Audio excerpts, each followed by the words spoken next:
lucky one, so I've been told. As free as the wind blowing down the road, loved by many, hated by none. I'd say you're lucky 'cause I know what you've done. Not a care in the world, not a worry inside.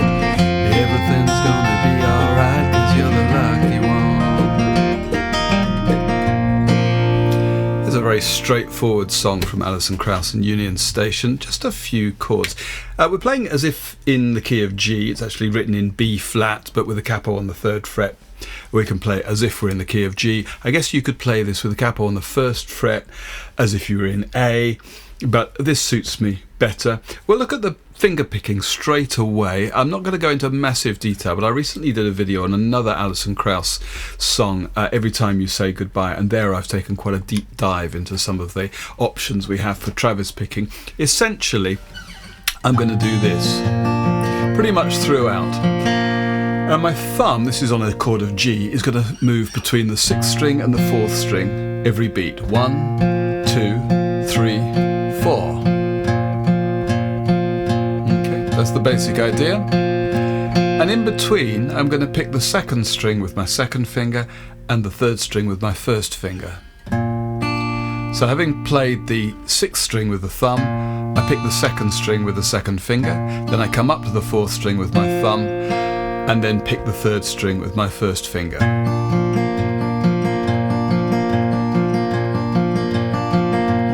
And you can experiment with some little accents to create some gentle syncopation, that kind of a thing, but that needs to be fairly solid and under your fingers. For any chord where the standard bass note is the 6th string, we've got an E minor in a moment, well it's going to be exactly the same thing. For a chord of C, we've got one of those coming up.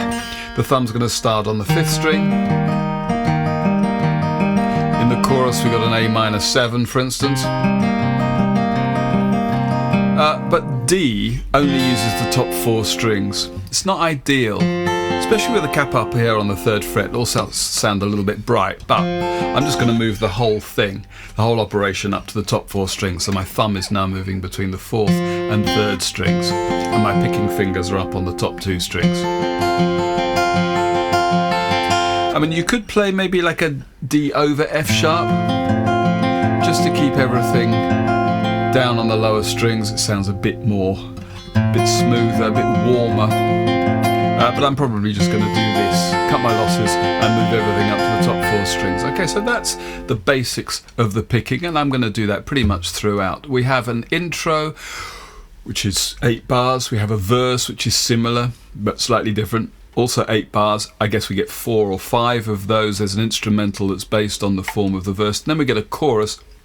That happens a couple of times. There's a little twist in terms of the rhythm in the chorus, nothing too tricky. And then we have an outro that's exactly the same as the intro. So let's start by looking at this intro. Now we have a bar of G, a bar of D, E minor for a bar, and then C. I say C, but really we need a bit of D in there. So what I might do is play a standard C chord and just put a finger, my little finger, on the 3rd fret of the 2nd string. That's going to give me a bit of C add 9. Alternatively, I can open up that 4th string by lifting off the 2nd finger. That gives me a D as well. In fact, I could do both. I could have a D on the 3rd fret of the 2nd string and on the open 4th string as well. But that's what I'm going to do. Instead of C, I'm generally going to do that. Even if you want to play a C, a straight C, which you could do, you could hammer on from the open 4th string to the 2nd fret. That kind of a thing. That's going to give us enough of a feel of that. Anyway, G, D, E minor, our C add 2 or add 9, and then G, D, our C chord again, and back to G. Okay, so let's just pick that through slowly.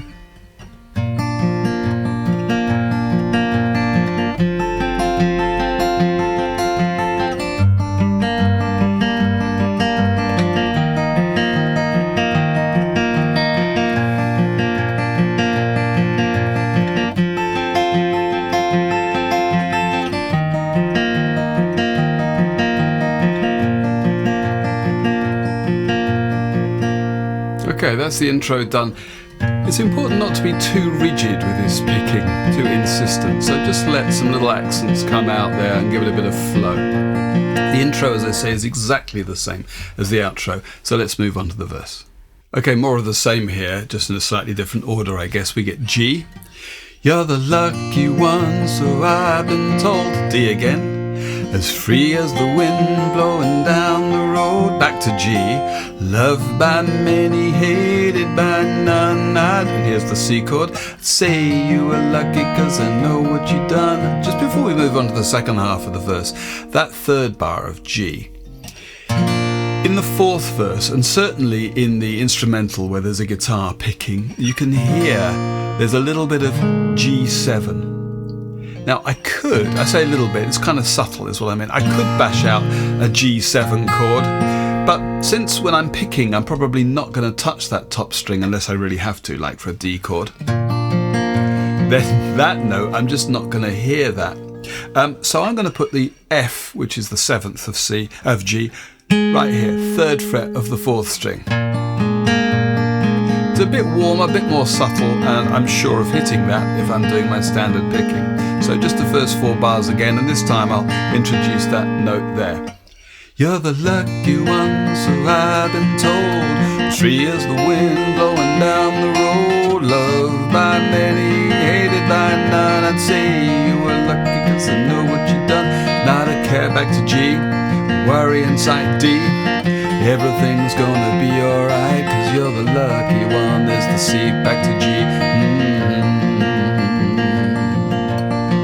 That's it for the verse. As I say, there are 4 verses, plus there's an instrumental on the form of the verse.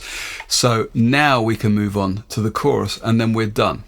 Now the chorus is slightly curious. There are basically 4 bars, but there's an extra half bar kind of jammed in there. We start with an A minor 7.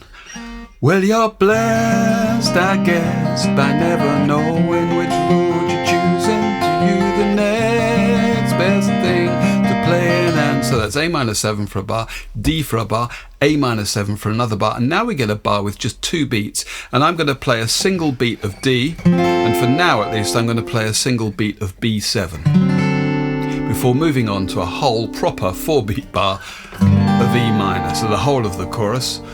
Well, you're blessed, I guess, by never knowing which road you're choosing. To you the next best thing to playing and winning is playing and losing. And then we're into the next verse. I say B7, there's definitely a B in the bass, but I reckon that D sharp diminished, and you might bar that there, but it's top 4 strings 1 2 1 2, like that, is a better chord. There's a bit of C in there. It's essentially B7 flat 9. If we take the B out of the bass, we don't really need it. We end up with D sharp diminished. That's the maths anyway. Either way, whether you play a B7 there or D sharp diminished, I haven't really got time to pick that cleanly, so I'll probably just stop and do a single strum deliberately on each of those chords. So the whole of the chorus.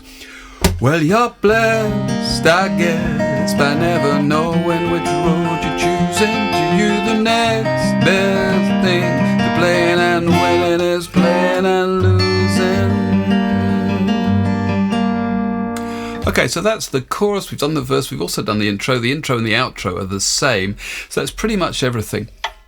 There is a separate little guitar detail in the intro and again in the outro, so maybe we'll look at that next. Now, there are multiple guitars on the original recording, and in the intro one of them is playing a melody, which is this. That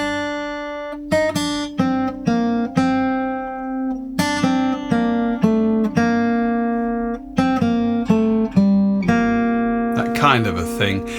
And it's easy enough to incorporate that on the G chord. I'm really struggling to find a way to make this work for the D, but we'll have a little go. For the G, that kind of a thing, I'm going to bring my first finger up to the 1st fret of the 2nd string and off again. Again, use my 1st finger on the 2nd fret of the 3rd string for the A before it comes off. Okay, now watch a guitar teacher sweat. I'm not really sure what I'm going to do here. I just know that if I pick the top 4 strings for the D, I just haven't got enough going on underneath that. So maybe what I'll do is move my picking down to the middle 4 strings. That A needs to just be a legitimate part of that D chord, that's all right. Maybe move up to the 4th fret of the 3rd string with my little finger. Something like that. Then I've got the B, A, G, F sharp.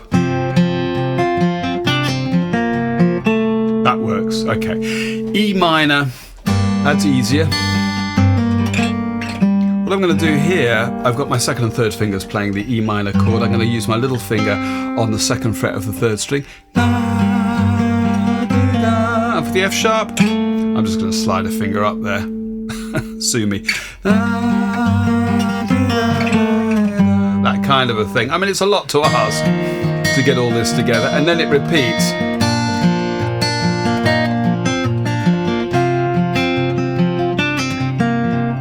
Whatever, and then I'm onto the C chord, and at that point we don't have to worry about this anymore. But that's the kind of thing. I mean, as I say, I think it's quite a lot to integrate both of those together, but there's some ideas. And you know, as soon as I've edited this video together and finished it, I'll be having a noodle around and I'll think, oh god, yeah, that's how I should have done that. But it'll be too late. Maybe you'll have more luck making that work smoothly. All right, I really think that's everything in the meantime. That's for playthrough. Thanks for watching, and hopefully see you on the next one. 1, 2, 3, 4. You're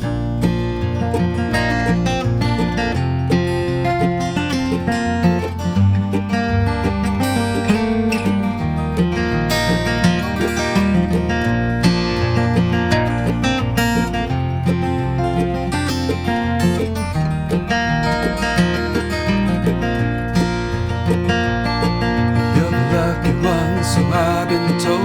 It's free as the wind blowing down the road. Loved by many, hated by none. I'd say you were lucky cause I know what you've done. Not a care in the world, not a worry inside. Everything's gonna be alright cause you're the lucky one. And you're the lucky one, always having fun. Jack of all trades, a master of none. You look at the world with a smiling eye and laugh at the devil as his train goes by. Give you a song and a one-night stand. You'll be looking at a happy man cause you're the lucky one. Well, you're blessed, I guess, by never knowing which road you're choosing. To you the next best thing to playing and winning is playing and losing. You're the lucky one, I know that now. Don't ask you why, when, where or how. Look at the world through your smiling eye. You can laugh at the devil as his train goes by. Give you a song and a one-night stand. You'll be looking at a happy man cause you're the lucky one.